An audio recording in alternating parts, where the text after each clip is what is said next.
Di sini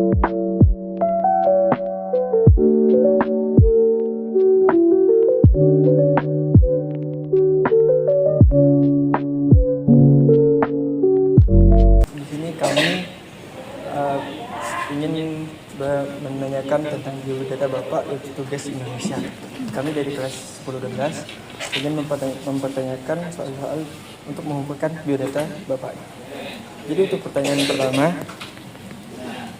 kalau boleh tahu siapa nama lengkap Bapak? Samsi. Samsi. Iya. Nama lengkap sudah. Itu sudah lengkap, Mas. Oh, iya. Kalau dikurangi nanti Sams. Oh, sudah. Oke, lanjut. Mohon maaf sebelumnya. Kemudian lanjut ke yang kedua, biasanya kesehariannya itu Bapak dipanggil seperti nama lengkap seperti itu? Ada dua, ada yang manggil Sam, ada yang manggil Si, ada yang manggil Samsi lengkap. Terserah mau manggil siapa aja, Mas. Oh Bebas. baik, oh, siap. Kemudian lanjut pertanyaan ketiga Pak. Nah di sini pertanyaannya, kapan dan di mana Bapak itu lahir? Kapan dan di mana itu kapannya yang saya tidak tahu, Mas, karena waktu itu orang tua saya kan tidak berpendidikan dan lagian waktu itu masih belum ada jam.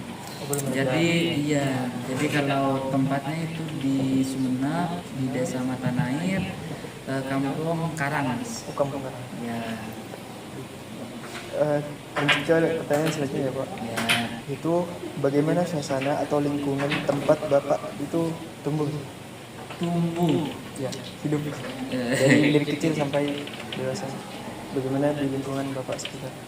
Sebenarnya kalau persoalan perkembangan secara sosial, alhamdulillah karena saya dibesarkan di keluarga yang kurang mampu dan juga di pedesaan, alhamdulillah tidak begitu bising seperti di Sumeneb, dan terus pengaruh teknologi juga tidak berpengaruh besar. Makanya kan kalau kita lihat saat ini bagaimana siswa saat ini sedikit-sedikit main game, sedikit-sedikit pegang gadget. Tapi alhamdulillah selama saya lahir sampai sekarang, karena perkembangan teknologi waktu itu masih belum secanggih ini, jadi saya tumbuhnya alhamdulillah dengan kasih sayang yang tidak kurang dari orang tua. Oke Pak. Jadi untuk pertanyaan selanjutnya Bapak, di mana Bapak mengenyam pendidikan dari SD sampai perguruan tinggi? Alhamdulillah saya mengenyam pendidikan dari SD Sampai perguruan tinggi. sampai perguruan tinggi itu sangat pahit, Mas. Oh, mohon maaf Pak. Iya, pahit itu tidak kena dikenyam. Nggak, itu bercanda, Mas.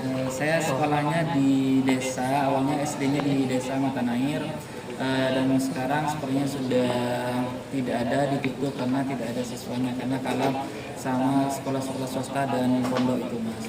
Terus SMP-nya saya dilanjutkan di SMP 1 Baru, yaitu ke barat dari Desa Matanair.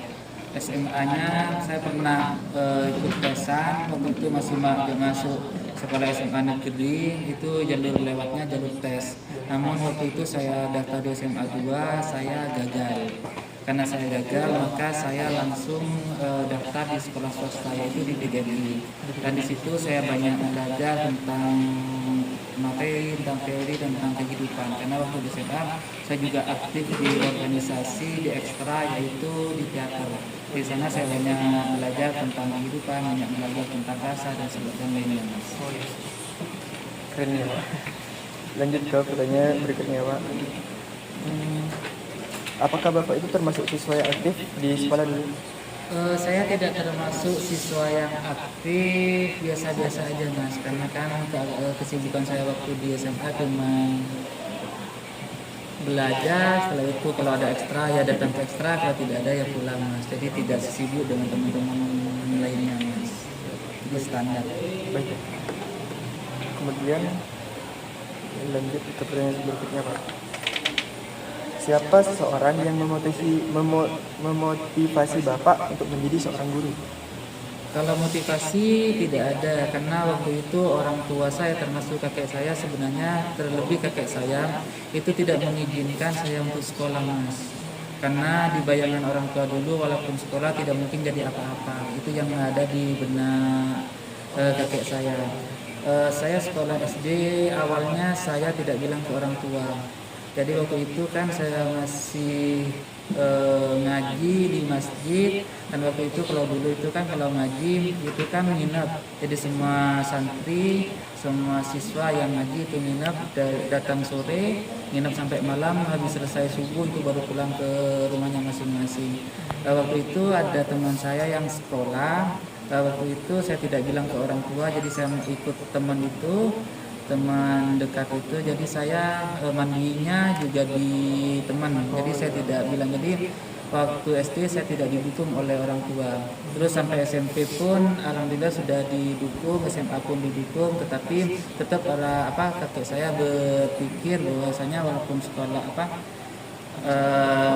sekolah atau kuliah itu pasti yang ada di benak mereka tidak pasti jadi apa-apa. Tetapi tujuan saya bukan persoalan dari jabatan atau sensasi, tetapi saya cuma ingin membuktikan bahwasanya pasti ada hal yang saya dapatkan ketika saya sekolah.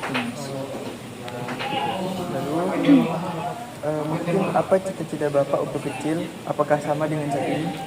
Cita-cita saya dulunya saya tidak punya cita-cita Mas, cuman ya ikut arus aja. Jadi dari SD, SMP, SMA, terus SMA harus kuliah. Tiba-tiba saya kuliahnya, waktu kuliah saya daftar di Unisa, tetapi tidak diterima karena waktu itu juga lewat jalur tes saya tidak diterima. Makanya saya langsung daftar di STKIP. Jadi karena di STKIP itu jalur pendidikan, maka mau tidak mau saya harus jadi guru. Padahal menjadi guru bagi saya itu sangat berat Mas.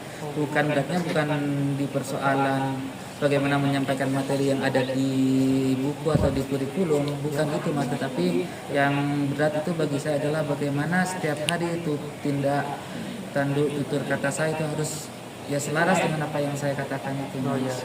Takutnya saya menyampaikan, misalkan saya bilang ke anak-anak tidak boleh merokok, tapi saya sendiri merokok, itu kan tidak sejalan. Atau saya bilangnya tidak boleh harus berkata jujur, saya sendiri misalkan sering bohong, itu kan tidak sesuai Mas. Kemudian pertanyaan terakhir dari saya Pak, apa alasan utama Bapak memilih profesi sebagai guru? Perlu saya sampaikan kembali bahwasanya menjadi guru itu bukan sebuah pilihan saya cuma menjalani aja, tiba-tiba saya menjadi guru, jadi tidak ada alasan. Tetapi ketika sudah saya ditakdirkan menjadi guru, saya berusaha semaksimal mungkin untuk minimal 5% lah mendekati sebagaimana mestinya guru itu Mas. Baik, saya lanjutkan. Silakan Mas. Baik, saya lanjutkan pertanyaan saya. Silakan. Mata pelajaran apa yang Bapak ajarkan sekarang dan mengapa Bapak memilih bidang itu, Pak? Untuk mapel yang saya ajarin sesuai dengan perintah kurikulum, maka untuk tahun ini saya mengajar pelajaran bahasa Madura Mas. Karena bahasa Indonesia, sebenarnya saya kan jurusan bahasa Indonesia, tapi karena sekarang di SMA 2 sudah jamnya sudah tidak ada, tidak memenuhi, maka saya dialihkan untuk mengajar bahasa Madura. Baik, Pak, saya lanjutkan, Pak. Apakah pernah ada pengalaman lucu, unik atau mengharukan selama Bapak mengajar? Yang jelas kalau unik dan mengharukan itu pasti ada. Uniknya adalah bagaimana kita menangani siswa di kelas, karena itu kan siswa tidak sama, siswa itu kan satu kelas itu heterogen, jadi bermacam-macam. Jadi yang jelas uniknya di situ Mas. Jadi bagaimana nanti sebagai guru saya harus bisa menempatkan bagaimana bisa melayani dari berbagai karakter. Jadi harus bisa memberikan materi sesuai dengan kebutuhan mereka. Terus persoalan yang kedua, persoalan selain ini mengharukan, ketika saya melihat siswa dari kalangan secara ekonomi itu kurang mampu tapi mempunyai kegigihan untuk belajar, itu yang membuat saya terharu Mas. Selain dia belajar, setelah dia pulang sekolah, dia harus bisa membagi waktu untuk mencari nafkah untuk kebutuhan sendiri dan keluarganya, itu yang membuat saya terharu Mas. Yang selanjutnya, Pak, apakah Bapak pernah mendapatkan penghargaan atau prestasi sebagai guru? Untuk penghargaan saya rasa tidak ada, karena saya sadar sendiri bahwasanya memang sebenarnya saya tidak tahu apa-apa Mas. Cuma mungkin jalannya saya untuk jadi guru di SMA 2 Sumeneb, ya saya harus terima. Tetapi secara kemampuan sebenarnya saya sadar diri kalau saya tidak punya apa-apa Mas. Ya, selanjutnya, Pak, apa suka dan dukanya Bapak menjadi seorang guru? Suka dukanya menjadi guru adalah Dari sisi mana Mas? Apakah secara ekonomi, sosial, atau yang lainnya? Secara sosial. Secara sosial. Oke, apa diulang Mas? Apa suka duka bapak menjadi seorang guru di bidang sosial, Pak? Oke, secara sosial adalah saya senang ketika bertemu dengan berbagai teman-teman yang saya lebih banyak belajar tentang bagaimana cara mendidik, bagaimana cara menyampaikan teori, bagaimana cara menyampaikan menggunakan metode dalam belajar. Itu yang saya sampai saat ini saya banyak belajar kepada teman-teman guru, terlebih ke yang senior Mas. Oke, karena saya sampaikan kembali sebenarnya saya tidak tahu apa-apa, oke, sama seperti orang tua saya itu Mas. Oke, lanjut. Pertanyaan selanjutnya, Pak. Apa kegiatan Bapak di luar mengajar? Hobi atau organisasi atau kegiatan sosial? Kegiatan saya di luar mengajar, kalau di sekolah saya kebetulan diberi tugas tambahan. Yang pertama adalah sebagai pembina ekstra kelompok ilmiah remaja KIR, terus yang kedua sebagai pembina marching. Tapi ketika saya pulang ke rumah, saya kembali ke asalnya Mas, itu bertani Mas. Pertanyaan selanjutnya, Pak.